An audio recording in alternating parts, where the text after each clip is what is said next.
Neste domingo, a Lei Maria da Penha completou 10 anos. Os registros de violência contra a mulher aumentaram. Agressores foram punidos, mas a situação e a data ainda estão muito longe de serem comemoradas. Eu saí, à noite. Já eram umas 9 e pouco da noite. Aí quando eu voltei eram 10 e pouco. Quando eu voltei ele já estava um pouco tomado, Tinha tomado umas cachaças. E aí foi na hora que ele começou a me agredir. Vim em cima de mim, ficar com ignorância comigo, bruto comigo. Aí foi a hora que nós discutimos, que foi a hora que ele pegou a faca e veio me agrediu com a faca. Este é o relato de mais uma mulher vítima da violência doméstica. A diarista, que preferiu não se identificar, levou 2 facadas do companheiro com quem estava há 2 anos. E isso quase lhe custou a vida. Foram 21 dias na UTI. Infelizmente, casos como este são mais comuns do que se imagina. A Delegacia da Mulher aqui de Goiânia, por exemplo, recebe milhares de denúncias todos os dias. De 2013 para cá, foram mais de 20.600 casos registrados de violência contra a mulher aqui no estado de Goiás, fora os mais de 600 homicídios. A média é assustadora, são cerca de 17 espancamentos a cada 24 horas e uma morte a cada 6 dias. Mas ainda assim, muita coisa mudou. A Lei Maria da Penha, considerada uma das leis brasileiras mais importantes no que diz respeito ao combate à violência doméstica, completou 10 anos ontem. A lei configura qualquer ação ou omissão baseada no gênero que cause morte, lesão, sofrimento físico, sexual ou psicológico e dano moral ou patrimonial, como violência doméstica, e determina que o agressor seja severamente punido, podendo ser preso em flagrante ou até mesmo previamente. É uma lei especial, que trata o assunto de forma especial, que prevê um rito especial, para que também esses crimes sejam apurados de forma mais rigorosa e de forma também mais eficaz, eficiente, mais rápida. Então, são 10 anos, mas não são muitos anos, são apenas 10 anos. 10 anos de combate a uma cultura secular de um país onde nós somos educados realmente, desde sempre, que a mulher ela é responsável pelas tarefas domésticas, por cuidar do casamento, cuidar dos filhos, e o homem é o provedor do lar, o dono da casa, o dono do carro e o dono da mulher também. Então é isso que nós aprendemos todos os dias e é contra isso que nós temos que lutar todos os dias. O Centro de Valorização da Mulher, o CEVAM, aqui de Goiânia, é referência em atendimento e amparo a mulheres que sofrem algum tipo de violência. Para a Dolly, que é diretora, existem sim motivos para comemorar, já que nos últimos 10 anos muitas coisas mudaram graças à Lei Maria da Penha. Mas ainda há muito que ser feito. Nós temos ainda alguns mecanismos na lei que ainda não veio para a vida. Um exemplo é os abrigos. Abrigo de mulher, aqui em Goiás, só tem o do CEVAM.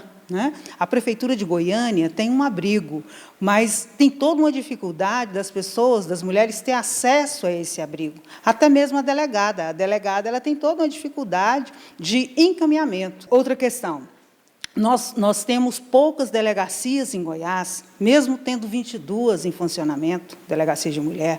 Nós temos juizado pouquíssimos em Goiás, defensoria pública, nós temos poucos advogados fazendo a defesa dessas mulheres.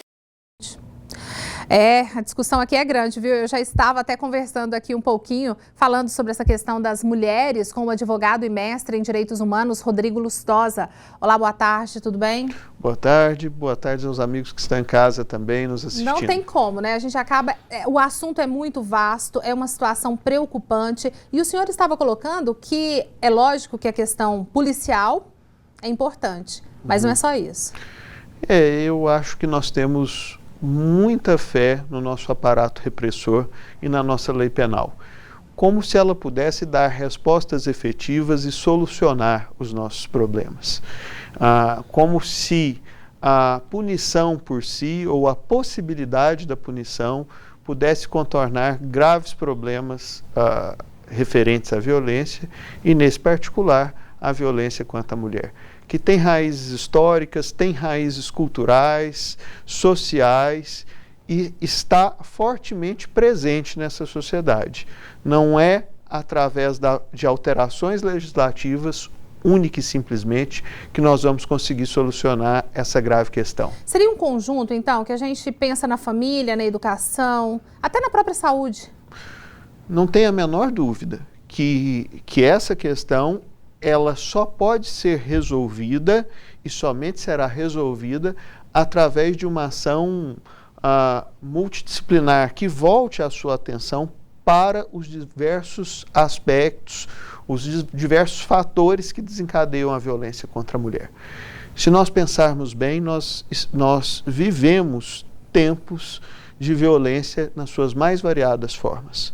A violência no trânsito, a violência nos campos de futebol, a violência contra o patrimônio, a violência moral. Nós construímos uma cultura em que a violência ela é efetivamente admitida como uma das formas de solução de conflitos. E é quase convivência, né? Exatamente. É incrível isso. E, Rodrigo, só para a gente tirar uma dúvida, sempre que a gente ouve falar em Lei Maria da Penha, a gente pensa assim, é uma lei para o homem contra a mulher.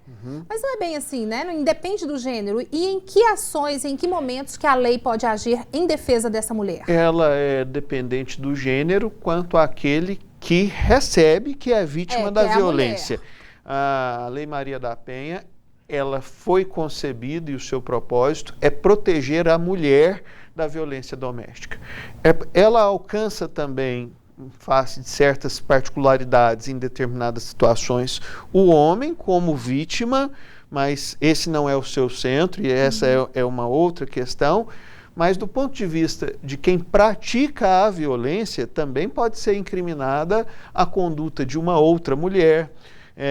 Enfim, não está de forma alguma, a lei não limita essa situação à violência do homem contra a mulher. Só para marcar e para que não fique dúvida, é importante para que a Lei Maria da Penha possa ser invocada que a violência tenha por base questões ligadas ao gênero, violência de gênero. A violência desencadeada em razão da condição feminina. Sim. Quais são os tipos de agressões? Não é só a agressão física que entra na Lei Maria da Penha. Só que eu digo em relação a isso aí, porque isso aí já é o fim, né? Não apenas, mas nós costumamos ter uma visão sobre violência que não abrange todas as suas dimensões, a começar pela própria violência física. Quando se fala em violência física, imediatamente se pensa em uma lesão corporal, quer dizer, que o ofendido tenha um hematoma, não é? Que ele transborde sangue, mas a violência psíquica também é uma forma de violência física. E aí a Lei Maria da Penha pode incidir, por exemplo, quando uma pessoa deliberadamente causa em outra um estado de depressão, e isso é perfeitamente possível. Isso entra xingamentos, depreciação da pessoa, isso tudo? Todo tipo de violência moral. Quer dizer, isso pode chegar a um ponto tal que configure o próprio delito de lesão corporal qualificada, 129, parágrafo 9º do Código Penal, qualificada pelas relações domésticas, a violência no âmbito doméstico. Mas se nós abstrairmos e tirarmos fora, e aqui eu estou ampliando a concepção que nós temos quanto à violência física e mostrando, ela por si é muito mais abrangente do que se imagina comumente. Mas tirando o aspecto da violência física, nós podemos, por exemplo, imaginar a violência patrimonial, a privação de bens indispensáveis à subsistência da pessoa. Isso também configura uma forma de violência. E outros aspectos mais. É dizer, a violência, lamentavelmente, é algo extremamente amplo. Com certeza.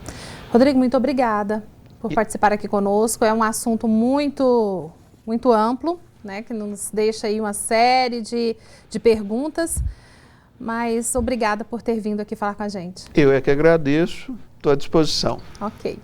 Eu conversei agora com Rodrigo Lustosa, ele que é advogado e também mestre em direitos humanos.